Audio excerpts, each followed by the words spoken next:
not offend the questioner too much and some people around here. We can no longer continue to make policy for ourselves, in our country, in our region, in our continent, on the basis of whatever support the Western world or France or the European Union can give us. It will not work. It has not worked, and it will not work. Our responsibility is to charter a path which is about how we can develop our nations ourselves. It is not right for a country like Ghana, 60 years after independence, to still have its health and education budgets being financed on the basis of the generosity and charity of European taxpayers.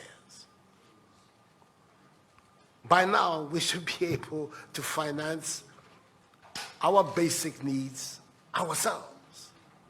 And if we are going to look at the next 60 years as a period of transition, a period whereby we can stand on our own feet, our perspective has not to be what the French taxpayer decides to do with whatever surpluses that they have in France. They're welcome. They're appreciated. Whatever interventions that the French taxpayer through their governments make to us are appreciated. We're not going to lick a gift horse in the mouth. But this continent, with all that has happened, is still today the repository of at least 30% of the most important minerals of the world. It is a continent of vast, arable and fertile lands. It has the youngest population of any of the continents in the world. So it has the energy and the dynamism. We have seen it. These young men who are showing so much resilience and ingenuity in crossing the Sahara, finding ways to go across with rickety boats across the Mediterranean to really, those energies, we want to have those energies working inside our countries. And we're going to have those energies working in our countries if we begin to build systems that tell the young people of our country that their hopes, their opportunity are right here with us. Migration and the movement of people is being presented in a manner which suggests that somehow it's a new phenomenon. There's nothing new about it. It's as old as man, the movement of people. And it has always been linked to the same thing. The failure of where you are to provide you with an opportunity, so you move somewhere else. Those of you who are familiar with 19th century European history would know that the biggest wave of immigration in 19th century Europe, the latter part of it, came from Ireland and from Italy. Waves upon waves, generations of Italians and the Irish people left their countries to seek the American paradise, largely because Ireland was not working, Italy was not working. Today, you don't hear it. Italian young people are in Italy. Irish young people are in Ireland. We want young Africans to stay in Africa. And how are they? And it means that we have to get away from this mindset of dependence. This mindset about what can France do for us. France will do whatever it needs to do for its own sake. And when those coincide with ours, tant mieux, as the French people say.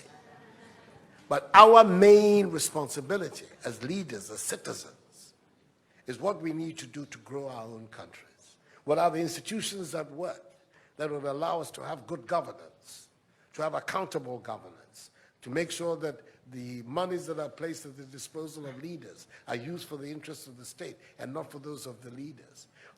Our concern should be with what do we need to do in this 21st century to move Africa away from being cap in hand and begging for aid, for charity, for handouts.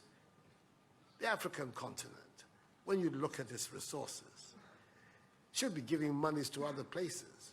We have huge wealth on this continent. And not When I say so with the greatest of respect to the French president, I think that the cooperation of France is something that I am, as you know, a strong friend of France. I am Francophile. So I don't have any difficulty with that.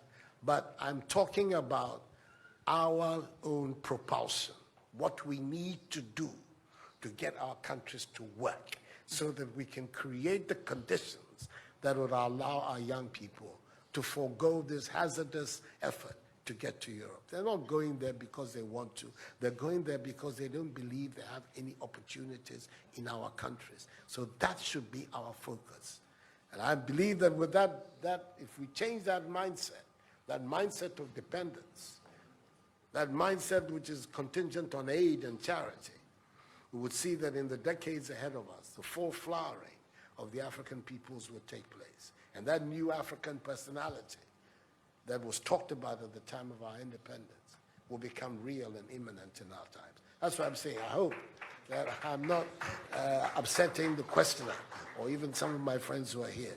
But these are my strongly held beliefs. And that is the reason why I've adopted as the slogan of my presidency, of my period of the Supreme Office of Ghana, that we want to build a Ghana beyond aid, a Ghana which is independent, which is self-sufficient, that is capable of standing on its own feet and building its own life. We can do it if we have the correct mindset to do so. Mr. President, those are my contributions.